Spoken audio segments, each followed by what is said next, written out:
I'm really excited about this next session, our last session of the morning.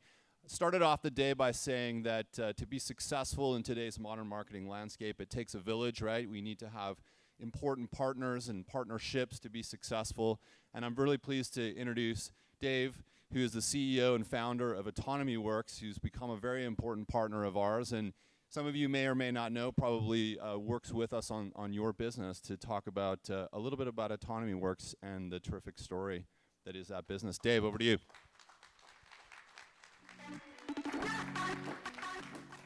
Thanks, Mike. Thanks for the introduction. It's been a really fascinating morning. I've been spent the better part of my career at the intersection of marketing and technology, and it never ceases to amaze me how much innovation and how much new insight continues to happen even after 20 years or more of investing in this space. Just by way of background, I spent about 11 years at Razorfish. I ran that business in the Americas. I then spent a few years as a CMO running the retail business at Sears. But that has really very little to do with why I'm here. I'm here really because of this guy. This is my son, Matthew. Matthew's 21 years old. Like a lot of kids his age, he's a big sports fan. He's a Bears fan, obviously. And this picture is taken from the White Sox field. Unfortunately, I'm a White Sox fan, which hasn't been as much fun in Chicago this past year. And he's into video games. He's going to a community college, very typical in many ways. But Matthew has a very unique characteristic which makes him different from a lot of other kids his age, and Matt has autism. And his autism makes many things very difficult for him. It's a very difficult time with bilateral communications, having a conversation with someone, interpreting their nonverbal as well as their verbal cues. And it's a very difficult time with planning, anything from how he gets out of the house in the morning to how he hopefully gets out of the house one day to live on his own. And how many people here know someone with autism or have a friend or a family who has autism in the space? About as many as have Alexa. For those of you who don't know autism is a spectrum disorder. It's often referred to as autism spectrum disorder. It has a very wide range of ways that it's expressed in individuals. But it's characterized by two things that are pretty consistent across everybody. Difficulties with communications, both verbal and nonverbal communications, and then a preference for repetitive or repeat behaviors. And the incidence of autism has been growing incredibly quickly. It is the fastest growing disability in America. It's gone over the past 15 years from an incidence of about 7 per 1,000 up to 15 per 1,000. So we're at the point now where 1 in every 68 kids that's 8 years old has autism. And among boys, the numbers are even higher. 1 in 50 kids have autism. But autism is, the numbers are one thing, but autism is really about people and about a lot of individuals who are impacted by the diagnosis. And over the next decade, about 500,000 people with autism are going to leave the school systems in the United States and enter the workforce. And what they're going to find in that workforce is 80% unemployment. 80%. 80% of adults with autism are unemployed. And the 20% that are working, the vast majority of them are working in low-skill jobs. They're cleaning tables, they're stocking shelves, they're not doing anything that takes advantage of the skills and the capabilities that they have. This is Eric. Eric looked for a job for 3 years. He worked with the state agencies, he worked with local service agencies, he worked with churches, he worked on his own for 3 years and could not find a job. Eric works at AutonomyWorks now, and so I know that the issues that kept him from finding a job had nothing to do with his ability to do the work that's expected of him at his job. It was the other parts of autism, the things that get in the way of that performance, that kept him from finding a job. People with autism, it's a varied group, but many people with autism have particular and exceptional skills at working with detail, at working on repetitive tasks, not just a willingness to work on repetitive tasks, but actually a preference for repetitive tasks. There's a preference for knowing that the next task that they're going to perform looks very much like the tasks that they performed earlier in that day. And then a real obsession with accuracy, where they have to see things be correct and be appropriate and be accurate. And so AutonomyWorks my company was founded to figure out a way to leverage that set of skills that exists in many, many people with autism and find a way to take those skills and translate them into the world of work. One of the things we had to do, so we had this idea of what we wanted to create with AutonomyWorks, but clearly we needed a business or a market to participate in. And I recognized back when I was at Razorfish, we hired lots and lots of smart people out of college. We put them on our ad ops team, we put them on our media team, we put them on our reporting team. And invariably, they would show up 9 months later and tell me that they were done with that job. There simply was not enough beer and pizza in the world to keep them engaged and to keep them working on the problems that we had. So we had exceptionally high turnover, and we spent a lot of management time trying to figure out how to retain and how to engage people in that space. And I recognize that with AutonomyWorks that that's the perfect kind of space. That type of work, repetitive, process-intensive, detail-oriented, is exactly the kind of work that many, many people with autism would excel at. And so we have built AutonomyWorks around that very principle. The easiest way to think of us as an outsourcer. We outsource back office, marketing operations work so that the people at our clients can take their time away from doing repetitive, mundane tasks and focus on strategy and innovation for them and their clients. We have two primary areas of business. The first is marketing operations, and the second is data and analytics. We actually partner with iCrossing in both of these areas. In marketing operations, we do everything across the entire ad op stack, so from planning to trafficking to launch QA to optimization to financial reconciliation on the back end. We do that for search campaigns, display campaigns, as well as email. We work across almost 50 different platforms, so certainly all of the big platforms. We work in Facebook, we work in Google, we work in Bing, we work in a number of specialty platforms like an Invoca or a Slate for particular purposes. And we support our clients with trafficking across that entire platform. At any given time, we have something on the order of 100 campaigns in market that we're either trafficking or optimizing in one way or another. And not only do we help our clients get things to market, but we also help them try to interpret and understand the results of those campaigns. So we help our clients build data sets, so integrating data from across multiple different platforms over a time series as platforms and interpretations change. We build those data sets, and then we build reports out of those sets. So everything from daily optimization reports, weekly management reports, up to monthly reports for executives with charts and graphs and pretty pictures that we all know they love.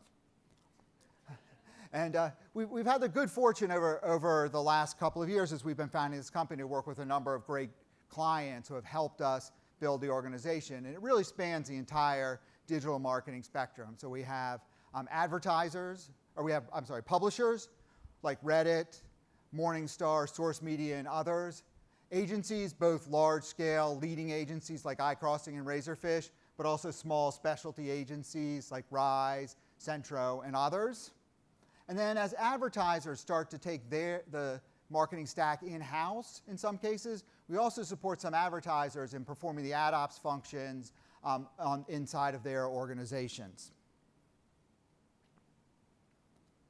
And our clients hire us. I think our clients come talk to us for the very first time because we hire people with autism. But ultimately, they hire us and they grow their business with us, not because of who we hire, but because of the quality of work we do. And we're able to consistently deliver much higher levels of quality than they're able to get from internal staff or from other outsourcing solutions. And the second one here, I think, is an interesting story from this client. When they were looking to hire AutonomyWorks, they went out and surveyed all of their sort of entry-level people. So they have about 35, they call them associates, 35 associates. They surveyed all of them and said, what's the worst part of your job? They filled out that survey, they took the top 2 things and gave them to AutonomyWorks to do. So not only, and for those of you who are wondering, it's screenshots and pacing updates are the 2 worst things for any associate's job. But what it allowed their people to do, they were able to both lower their net costs on that work, get higher quality on it, but also do a great thing for their employees by taking away one of the worst parts of their work and now turning it over to people with disabilities. So a huge win-win-win across the board about what they were able to do for both their people as well as for the overall community. These are anecdotal things. We also see the results in the numbers. For one of our clients where we do reporting, we have lowered their total cost of reporting by 34%. So this is the speed and accuracy with which we perform. But not only that, we've also effectively increased the size of their analytics group. So all the work that their analytics team was doing on reporting is now work that can be used to do analysis, to do creativity, to gather insights. And particularly in a world today where it's so hard to hire analytics talent, the ability to get your analytics talent working on what they're really great at is obviously another significant advantage. For another client, we do a QA task, and we've benchmarked ourselves against their internal QA people, and we found that we are able to find 5 times more errors in the things we QA than their internal staff. This combination of the great talents that people with autism have, the great clients that we have allowed us to grow the business. We now have about 30 people. More than 80% of them have autism. Each month we do about 3,000 different tasks for clients around the country. And I think importantly, we live within the operational flow of our clients' work so that we are turning things around consistently on a 24-hour basis. Almost 90% of the work we do is turned around within 2 days.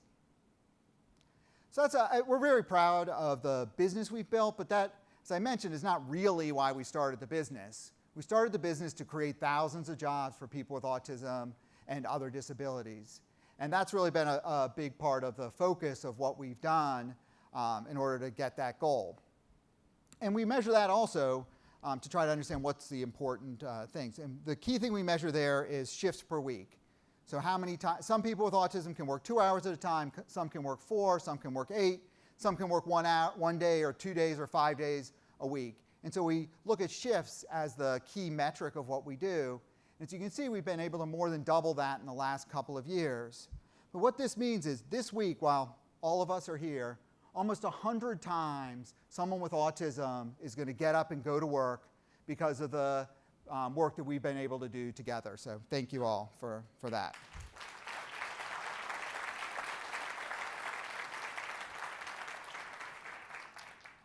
And this work has a really meaningful impact on people. This is Kendall. Kendall's been with us for almost 3 years. When we hired her, she literally left her house 1 day a week to go to a volunteer job. She now takes public transportation to our office. She's enrolled in the local community college and is trying to figure out how to move out of her house into a supported living arrangement. And I don't know about you, I spent a long time in the ad business. I'm not sure how many people would say I've changed their life. And of the ones that would say it, I'm not sure how many of them would say it was for the better. So I've got at least one now. But it's not just the fact that it's a job that's important. It's also the fact that it is a job that plays to what they're really great at. So the type of work that we do allows the people with autism to work at their best, to work in the type of work in the zone of excellence of what they're really great at. And what that allows them to do is have more than just the pride in the job, but the pride in the job that comes when you are actually better than anyone else in the world at the tasks that you're doing. So we're not done at AutonomyWorks. Our goal, as I mentioned before, first to build a service center outside of Chicago where we're located, to build that up to thousands of jobs and dozens of locations, and hopefully in some small way change the way the world views people with autism. So I'll end where I started. This is my son on his, I still get choked up. I can't have a hard time talking about it. This is my son on his first day at AutonomyWorks. Obviously very happy to be there, not anywhere near as happy as his dad was behind the camera. So I'd like to thank you. I'd like to thank iCrossing. I'd like to thank all of you for your partnership on behalf of AutonomyWorks. And also as a dad, I'd like to thank all of you for helping make a more promising and hopeful future for my son. Thank you, Dave. Thank you. Thank you so much, Dave. Appreciate that. We're very proud of our partnership with you in AutonomyWorks, and certainly can attest to the very high quality of the work that you and your team do and apply to many of the clients in this room's business. If any of you think about opportunity or need you might have at your companies, Dave will certainly be here, and we certainly vouch for the quality of what he's doing at AutonomyWorks. So thank you again, Dave.